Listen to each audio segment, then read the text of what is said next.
Hi, everyone, and welcome back to AtlantaMusicCritic.com. I'm your AI host, Jane.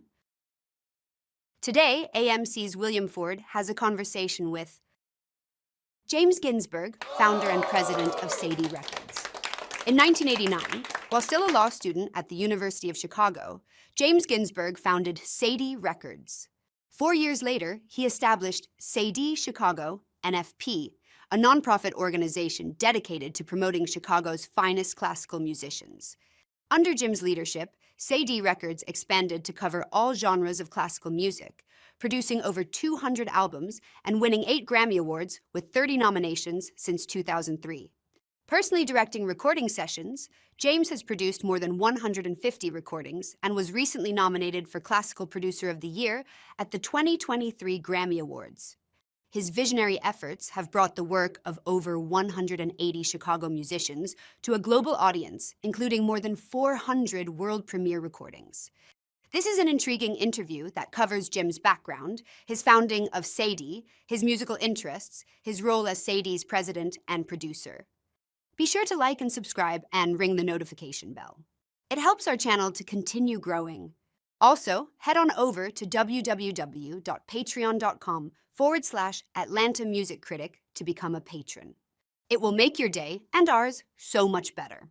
Now, let's listen to William and Jim.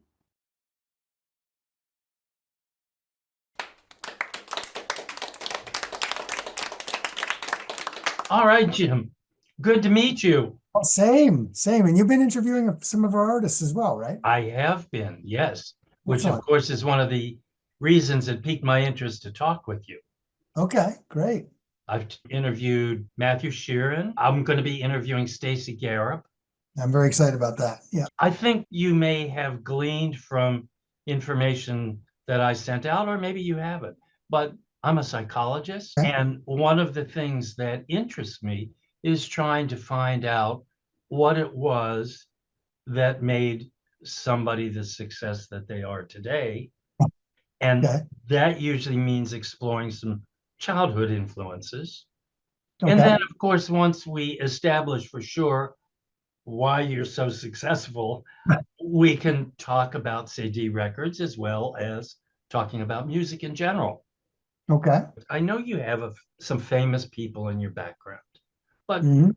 talk about where you were born. Well, I was born in New York City. We lived on the Upper East Side of Manhattan as I was growing up. What was it like growing up there? Especially in terms of my interest in music, it was great. My mother, I think, started me off with the Little Orchestra Society at Hunter College, which was actually across the street from our apartment building, so very convenient. New York Philharmonic Young People's Concerts, which were conducted by Michael Tilson Thomas back then. Light Opera of Manhattan that did all the Gilbert and Sullivans. And pretty quickly, I graduated up to the New York City Opera and the Met. So, and it was all there. So from that standpoint, it was a pretty awesome place to grow up. Did you ever have to be dragged kicking and screaming to all of that music? Now, Mom likes to tell the story, as she used to put it, James was a lively child, which meant I was hyperactive. But my parents noticed very quickly that if they put classical music on the phonograph, I stopped running around like the Tasmanian devil and actually sat up and listened. So they knew right away there was an interest there.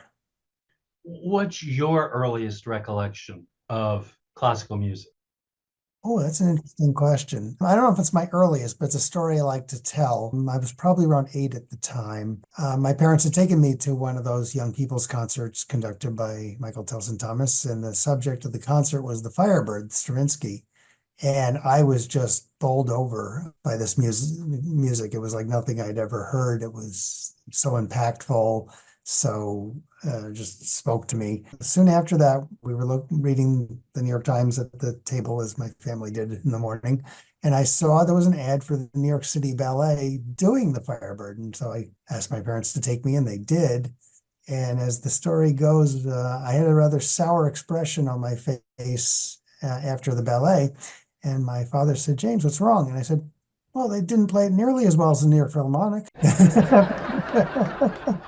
Did you yourself ever play an instrument? Yes, I grew up playing the piano. Took piano lessons for a good, I guess, 13 years overall. Stopped and finally gave it up in college. And why did you give it up? One, I never felt I was that good. In the early years, I wasn't that crazy for my piano teacher. She was a bit of a taskmaster, which ironically meant I was less inclined to practice. I got better teachers later on, especially when we moved to Washington at the Selma Levine School. And I actually took some lessons from Dmitri Paperno when I was in Chicago as a freshman in college.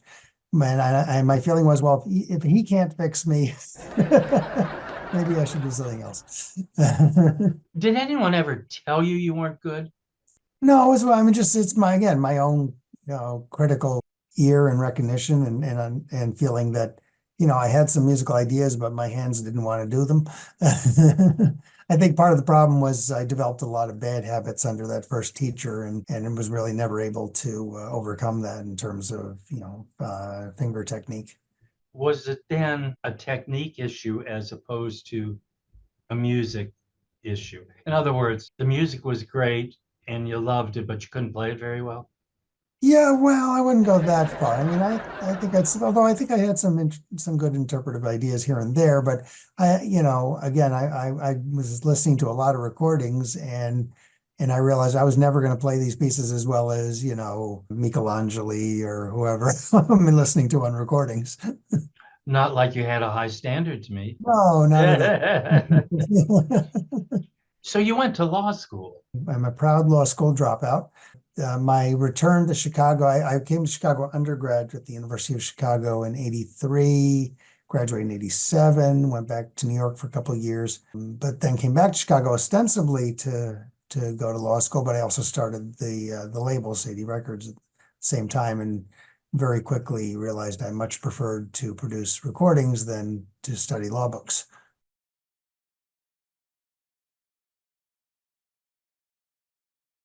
So how did your family react to you dropping out of law school in favor of a recording company? They were a bit trepidatious at first. I remember a fairly intense dinner table conversation back in the Washington apartment. But I explained myself and my vision for Cedille, and obviously this is a love that my parents instilled in me, so it was hard for them to object to it. So very quickly they became my biggest supporters, especially once I was able to turn the label nonprofit. And my father, who was pretty much the country's preeminent tax lawyer at the time, was able to convince a lot of friends and clients who he'd saved a lot of money for that some of those savings might be donated towards, quote, his favorite charity. The switch from profit, I assume it was from. It was never profitable. Right, but it No, wasn't a for-profit organization. It was a sole proprietorship run out on a shoestring off of what little savings I had. Oh, kind of like Atlanta Music really did. But Okay, there you go. Same idea. Okay. So one of the reasons you became nonprofit on advice of a tax expert was it was a way probably to garner more donations to support what you love to do. Well, to garner donations, period. But yeah, I mean, what I needed to do was establish a track record for the quality of our productions and the worthiness of our Chicago-based mission. And once I had those, and I also had in place as my first board member, Henry Fogel, who was running the Chicago Symphony at the time, that allowed me to be able to to go to people and say, hey, we got something worth supporting here. But it took a few years to get to that point. Do you remember the moment when you said, aha, I got to do a record label? Sort of. I mean, when I was decided I was going to come back to Chicago, again, ostensibly to start law school, I had the germ of the idea was that when I was in college, I would go to concerts featuring local artists or hear them on WFMT, our wonderful radio station that did a lot of live on-air concerts from their studio and around town, and hear people like Dmitri Paperno, and then I'd go to Rose Records to look for their recordings, and there was literally none to be found. at that point, there's the late 80s in Chicago, really the only Chicago classical music activity on recording was the Chicago Symphony under Sir George Solti, which is strange, both in terms of, Chicago is a great record town for jazz and blues and folk and all the other genres. And then me coming to this originally as a New Yorker, who, if I went to Alice Tully Hall and heard somebody play and then walked across the street to Tower Records, of course I was going to find their recordings. So I was really shocked and surprised that wasn't the case with the local artists. And I thought, well, somebody should be recording these people. And I had a background, which we can discuss in more detail later if you want, but that included some work for None Such Records and reviewing albums for American Record Guide. I thought, well, maybe I have the skill set to do this. And I knew an incredible recording engineer to work with. When I realized I was going to come back to Chicago, I thought, okay, let's at least make one recording with an important Chicago artist. And I settled pretty quickly on pianist Dmitry Perino, a Russian emigre who came to Chicago in 1977, made a couple recordings on Musical Heritage Society that legendary WFMT program director Norm Pellegrini had produced. And when I approached him over a decade later, I asked him, Dmitry, well, why haven't you made any more recordings? And he said, nobody asked me. And I said, well, I'm asking you. And I found this was one of the reasons a lot of these Chicago artists just weren't big self-promoters at the time. They were just, frankly, more interested in making music. So it took someone like me to come along and say, hey, you need to record this so people outside Chicago can hear what you're doing. Not only were you filling a niche for Chicago, in some way, you're certainly filling a niche for classical music recordings anywhere, at least in the US. Well, I came to this, from the perspective of an avid record buyer. I started off listening to my parents' recordings, which were, what you'd expect, the Toscanini, Beethoven symphonies and things like that. By age 7, I was going to Tower Records and buying my own recordings because I wanted to expand the repertoire. There's the hoary old question of the future of classical music, and we've been hearing about its demise since the 1950s. Right. What's your take on that? Well, the old line about the rumors of my demise have been greatly exaggerated definitely comes to mind here. And actually, one of the interesting things is, and this is, of course, industry-wide, not just classical, after 15 years of declining revenues as the sales of CDs were dropping, the last few years have seen increases in revenue because the amount of streaming activity is such that it's overcoming the loss of those CD sales. And that applies to classical as well. So I see things potentially getting better, at least I hope. Certainly, for us, it's been interesting after some years where we would, in our annual budget, predict a certain amount of sales revenues and fall a little short. Last couple of years, we've actually been exceeding our expectations because things are swinging back. And also, I think the label's reputation is continuing to grow. Some of our recordings are getting playlisted more than they used to, for example. We're also, I think, getting more interest in licensing our music, which is another really good source these days. So I'm actually fairly encouraged. You mentioned that you had worked with None Such Records and one other. So I'd reviewed albums for American Record Guide for about 4 years, yeah. And what was your experience at None Such? So that was originally a summer internship. That was the summer of 1986, which I remember very well from the Mets winning the World Series.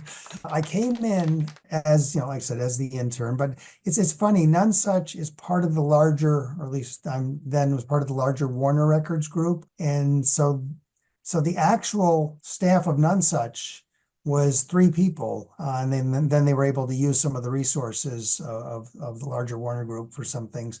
So it was Bob Hurwitz who ran the label, Peter Clancy who did the marketing, PR, and then they had a secretary. And my second week as the intern, the secretary got promoted to the sales branch of Elektra Records, the pop side. And so for 3 months, I was the secretary. So everything went through over my desk. I really got to see how things were done. I also got to go to some recording and mixing sessions, which was great. And then after that, I guess they liked my work because they sent me independent projects to do for them while I was in college. So that was my experience with None Such. But for me, the most formative thing was the writing for American Record Guide.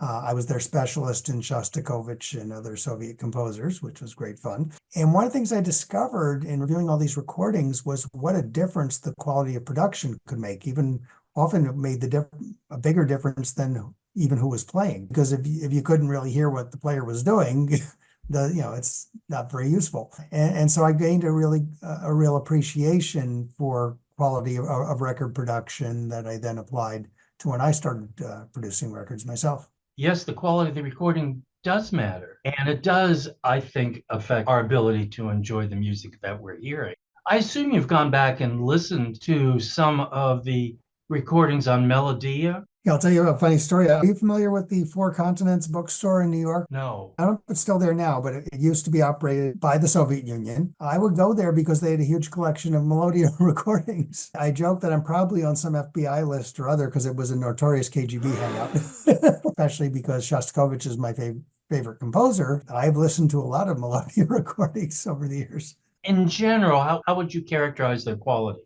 They have a sort of, I would say, boxy sound, but I'm willing to tolerate that to hear the Borodin Quartet or to hear Svetlanov conduct the Russian State Orchestra. And I think, those performances, you make some allowance just like you would for a historical recording. But I think a modern day recording really should have, modern quality sound.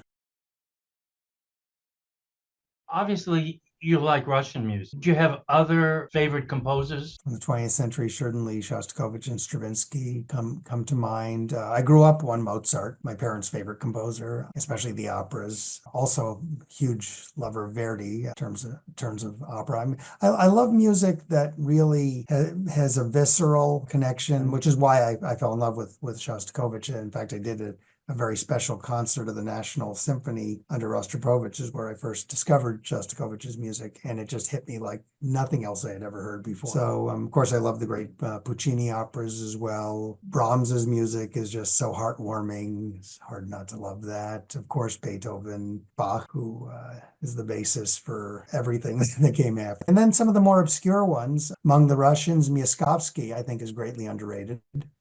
There's a Chicago composer of the past, Leo Sowerby, whose music I'm very fond of. And Cedille has actually recorded a lot of his music. So I would certainly add those to my favorite obscure composers list. Do you listen to music yourself, like in your off hours? Oh, of course. The reason I ask that, you'd be surprised how many musicians don't. Oh, interesting. Yeah. Yeah. I mean, I know musicians who don't like to listen to their own recordings. Sometimes they'll turn the radio on to listen to some pop stuff, but in general, they're not big music listeners. No, It's their business, I guess. No, I'm a real sponge. I always want to be hearing stuff. I love to build playlists and put tracks together that I think are fun together. I don't know if you remember the old radio show Shickley Mix. I've loved what Peter Shickley did in respect to that kind of thing. And then I'll just, I'll go on Naxos Music Library and just see what's new, or I'll put on a Pandora station that's based on one of my favorite composers like Bohuslav Martinu. And what's fun about those is they don't just give you Martinu, they give you other things that they think are related. So in that case, you're going to get some Poulenc, some Kabalevsky. It's fun to follow those streams where they go. When you select artists for Cedille, how does that happen? Well, the nice thing is because of the label's reputation, the artists come to me at this point. We have a certain core of artists which we tend to work with, repeatedly. But everybody, even our most prolific artists, have to submit their proposal. We actually have on the bottom of our website pages a link that says submit a proposal, and any artist who wants to be recorded on the label, and of course they have to be a Chicago artist, or at least their project has to be Chicago based, has to use that form, which helps us compare apples to apples a bit if we're, if everybody's answering the same questions. In general, the artists, come to me with their ideas.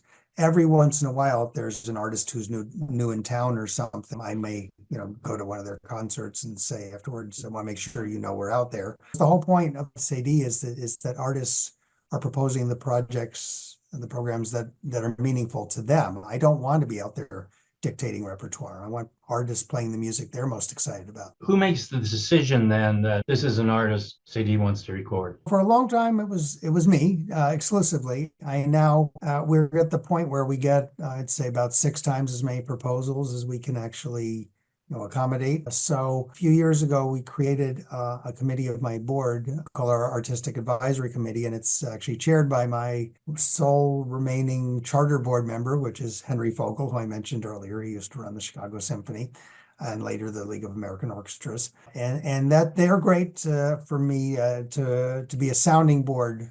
So I'll come to them and say, okay, here's what's been proposed in the last few months. Here's what I think we probably want to take on, but here's some projects I have some questions about, or here are concerns about why this might be difficult to take on, or I think this artist is really interesting, but I'm not sure I'm sold on the repertoire they're proposing. Whatever it is, and that committee acts as a sounding board for me, and we can have ideas back and forth, and also frankly as a buffer, so I can say to artists, okay, it's not just me. I ran this up the flagpole, and again, sorry, we get 6 times as many proposals as we can take on.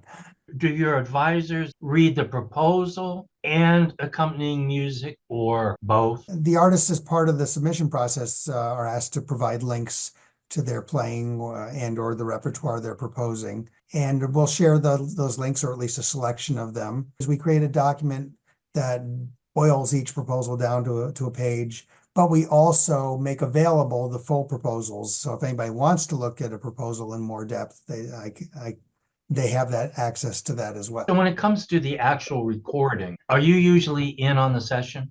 Oh, I produce the great majority of Cedille's recordings. Yeah, there are exceptions. I'm very happy to work with world-class producers like Judy Sherman and Elaine Martone and David Frost or whoever it might be. But in general, I'm producing most, and even the ones I'm not producing, I'm still listening to the edits and chiming in more on some than others. So when the Dover Quartet did their Beethoven cycle that Alan Weiss produced, I wasn't the producer, but I was listening to those edits very carefully and making my suggestions. I would probably be a little more hands-off on, say, a Third Coast percussion project, which is maybe less in my wheelhouse as a producer. And also they have such a good idea and understanding of what they want their sound to be, that which they've worked out usually in advance with whoever they've chosen to produce that particular album. When you set up a recording session, do you have a recording engineer? I'm very lucky in that respect. When I started this, I knew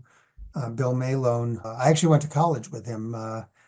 We used to do shows together at WHPK, the campus radio station. I don't know how University of Chicago, which doesn't have an engineering department, ended up with such an accomplished engineer going there, but I was very lucky. Bill did some part-time work at WFMT when I was first starting the label. And in fact, that's how I got to listen to some of these Chicago artists' tapes when I was deciding who the first artists I would want to record are. And Bill was working around town as a broadcast engineer, but quote unquote moonlighting, for me in terms of engineering recording sessions and doing the digital editing. After we turned on for profit and were able to raise enough money for me to get Bill on staff full time, I jumped at that chance. And so Bill has been, the full-time staff engineer for Cedille for a couple of decades now. He engineers all the recordings I produce. He engineers, and he actually engineers probably most of the ones that have outside producers as well. Everybody just loves working with him. So he would be the person who determines microphone placement and whatever else to get the sound to be as you want it to be? Pretty much. The way we would work at a recording session is Bill goes out there, and he has an amazing collection of his own microphones that he brings. And these days, everything's recorded directly into the computer, so he brings all that equipment too. We would, with any soloist or ensemble, put out the equipment the way Bill thinks. Before we start recording in earnest, we always ask the musicians to listen and make adjustments, and often with an ensemble. Like we just did some sessions with Pacifica Quartet in combination with the Cavatina duo, which is flute and guitar. So there was a piece that was all 6 of them, and Bill had the mics out, and we did a take. I try to pick a take that will represent everybody's sound pretty well. And they came back and listened in the booth, and people were pretty happy, except the cello that felt a little distant. So, okay, we go back out, we move the cello mic a little closer to the cello, come back and listen again. Now everybody's happy. Okay, now we can start the recording. So we really value that input. And some artists, like for example, our competition winner, Julian Velasco, a saxophonist, he was very clear on what he wanted his sound to be. So he was asking Bill, okay, can you reposition the mics this way? Let's try this, let's try that. Okay, now it sounds right. For me, there's nothing better because the artists know much better than I do what their instrument should sound like, what their sound is. And so to get that kind of input from artists is, I think, one of the reasons that our recordings are as good as they are sonically. Do you ever, while a piece is being played by an artist, say cut? I don't actually use that term, but I will stop a take if necessary. I generally don't like to. Sometimes, for example, if we're working on a complicated piece and I've mapped out sections, and if they go way beyond what I said should be the stopping point and the playing is noticeably deteriorating, yes, I will hit the button and say, okay, I think we need to stop. How long does a recording session last? Depends. If you're with an orchestra, your union rules, it lasts exactly what what you said it would, and you can't go over without paying overtime. And even then, sometimes musicians will say, "I'm sorry, I have to go because I only planned so much time." So yeah, so with orchestral sessions, you know exactly how long they're going to go and what time you have. With solo or chamber sessions, you can be much more flexible and take as long as you need to get it right. Do you do a lot of manipulation in post-production? Not really. It's mostly about just choosing the right takes and finding where they fit together.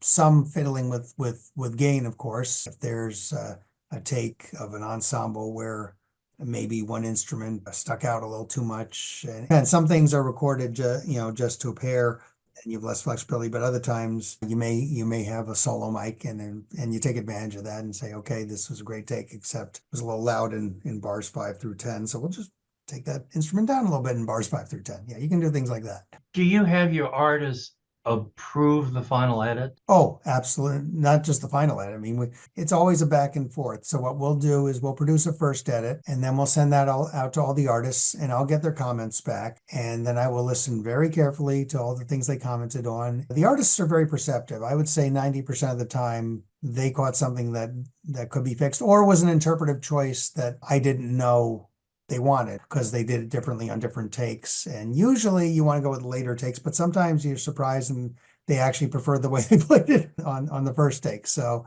there's that back and forth. So I'll do the changes and send them a note saying, okay, most of your changes I was able to do. Make sure you like the fix better than the original. Here are the ones I couldn't do. Here's why. Here are some that I did, but here are some caveats about them. You may want to think about whether we should go back to the original on these or whatever. So, and then there's usually like one more round which is just very last tweaks, and then we're usually done at that point. Most of the recordings that you do, how do they get distributed? Well, we're very lucky to have Naxos as our distributor, both domestically and internationally. So that's Naxos of America for this continent, and then Naxos globally, which includes all the digital is also Naxos, and they're around the world. They're in like 60 different markets digitally. And then there's something called Naxos Global Logistics based in Munich, which is a warehouse that distributes from Munich to all the other sub-distributors out there around the world. And there's still some markets like Japan and Germany where people love their CDs. So it's especially important to have that kind of global reach. I'm not sure how streaming actually works. I assume the streaming plays from a CD or a digital audio recording. We provide the audio to Naxos both in high res and MP3 format. And of course, our MP3s are 320 kilobits per second, the highest quality they can be. And then they offer those up to the various DSPs, digital service providers. Of course, Spotify is the 800-pound gorilla of the business, but also Apple Music and Amazon and all the little ones. And they're often obscure ones in individual countries, and that's how we're able to be in, those, like 60 different countries around the world is through those. And that's all handled by Naxos. Right. And then, different sites like Qobuz is going to give you the loss list. They're going to give you the highest quality, FLAC files. A long time ago, the CD format was decided at 44.1 kilohertz sampling and 16 bit resolution, but we record in 96 kilohertz sampling typically and 24-bit resolution. And so if you go to one of the high-end audio sites like HD Tracks or Qobuz or whatever, that's what you're going to hear it in.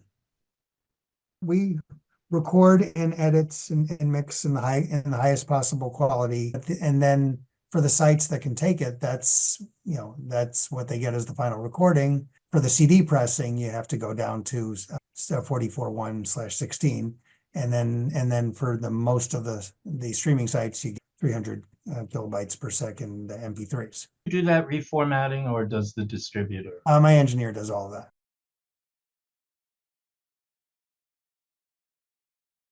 Have you recorded a symphony orchestra? Have you been involved in that yourself? Well, many. In fact, our first symphony recording was actually with the Chicago Symphony Orchestra. It was Easley Blackwood, Chicago composer's Fifth Symphony, and that was back in the early 90s.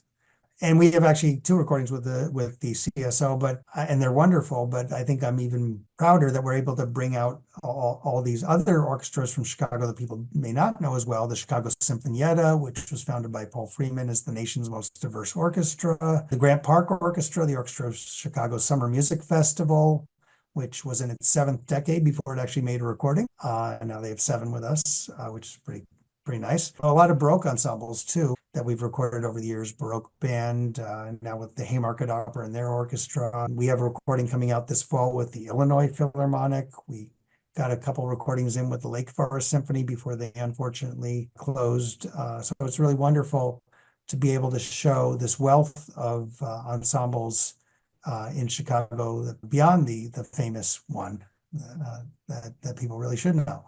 Do you find it more challenging to record an ensemble, particularly a large one, in comparison to a smaller group?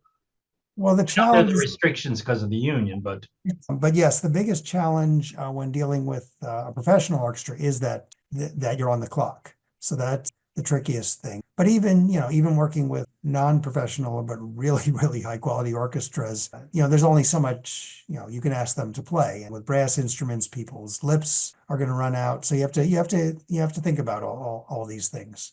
I guess you have to have a little bit sort of wider lens when working with an orchestra, kind of rely more on saying, okay, we're going to take this as many times as we can, and then rely on the editing process.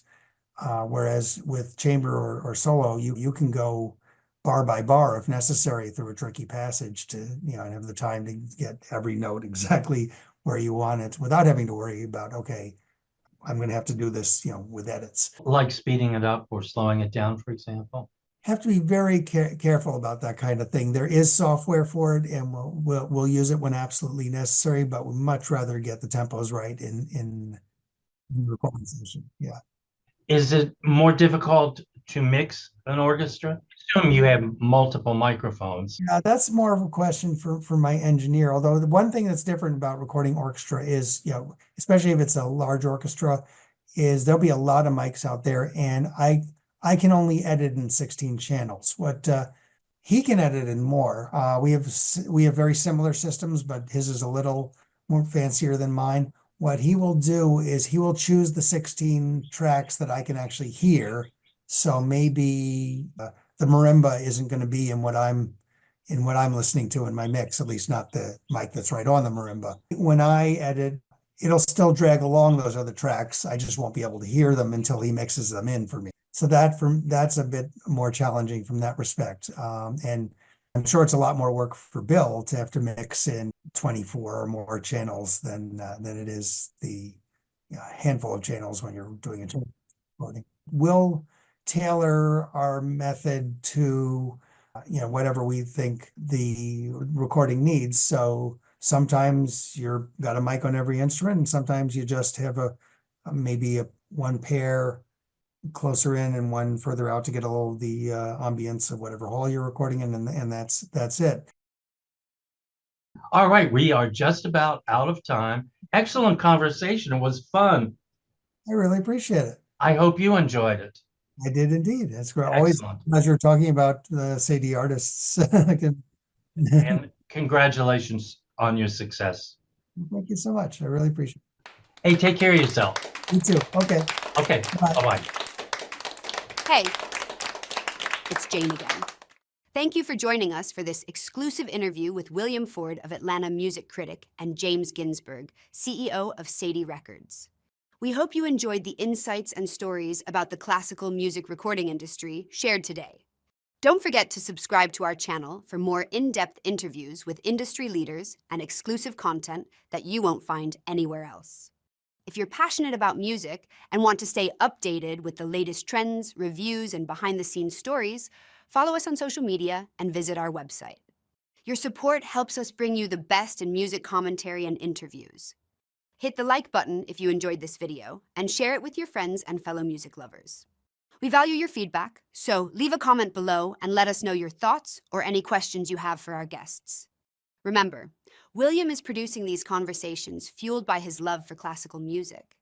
You can add more fuel by going to www.patreon.com/Atlanta Music Critic and become a patron at any level.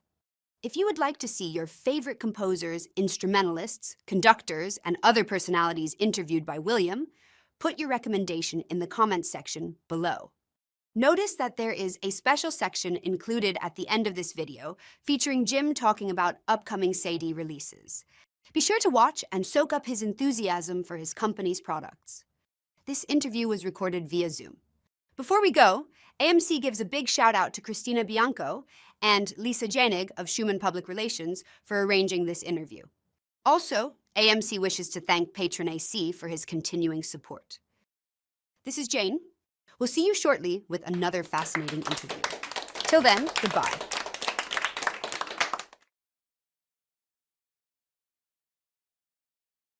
I should mention that we also have recorded a lot of youth ensembles. So we have a couple recordings with the Chicago Youth Symphony. In fact, one of which is coming out. We're recording this on June 13th and on June 14th. This recording, our second one with the Chicago Youth Symphony Orchestra, and comes out. And it's always been this is the second time that the idea is to record the Youth Symphony with a somewhat known soloist who came out of the Youth Symphony. So we did a wonderful recording some years ago with Anthony and Damari McGill, who are now principal clarinet and flute of the New York Philharmonic and Seattle Symphony, respectively, with the Youth Symphony that they had come from. And now this young trumpeter, Mary Elizabeth Bowden, did the same thing. So, and we've done some of the conservatories as well. We've done recordings with the conservatory from the Chicago College of Performing Arts, which where Stacey Garrop used to teach, of her music. And most recently, we did Stacey's Oratorio Terra Nostra with orchestra and choirs from Northwestern University.